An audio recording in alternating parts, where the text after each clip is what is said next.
যে কোন ব্যক্তিকে সুপারিশ করে আমরা ক্ষমতার চেয়ারে বসাবো, ন্যায়ের চেয়ারে বসাবো। যে সবচেয়ে সৎ, যে ভালো মানুষ, যে যোগ্য মানুষ, তাকে আমরা ইনশাল্লাহ এই ক্ষমতার চেয়ারে বসাবো। অন্যথায় যে দুর্নীতিবাজ, তাকে আমরা এড়িয়ে চলবো।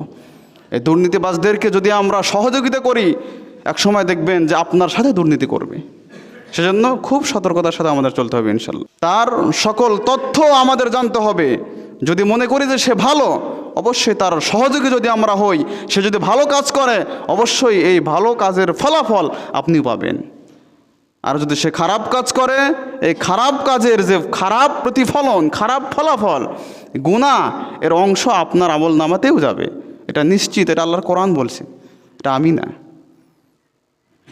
তাহলে খুব হিসাব করে আগামীতে ইনশাল্লাহ আমিও খুব হিসাব করে, আল্লাহ তাআলা যেহেতু আমাদের সুযোগ দিয়েছেন, আল্লাহ তাআলা আমাদের ভোট দেওয়ার সুযোগ দিয়েছেন, সেজন্য আল্লাহ তাআলা যদি দেওয়ার তৌফিক দান করেন, তাহলে আমি নিজে আগে তাকে ওজন করব, সে কোন শ্রেণীর, তাকে দেওয়া যাবে কি না। কারণ এটা আমার ইমানের সাথে সাংঘর্ষিক, এটা আমার ইমানের সাথে সম্পর্ক।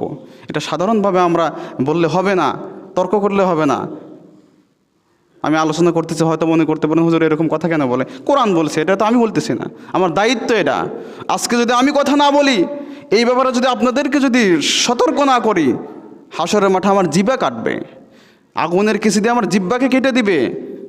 সর্বপ্রথম একদল ওলামায়ে কেরামাকে জাহান্নামে যাবে, তার মধ্যে হয়তো আমিও থাকতে পারি, কিন্তু আমি তো চাই না। দুনিয়ার অর্থের লোভে, টাকার লোভে, সম্মানের লোভে আমি তো চাই না যে আমার আখিরাত নষ্ট হোক। সম্মানিত উপস্থিতি।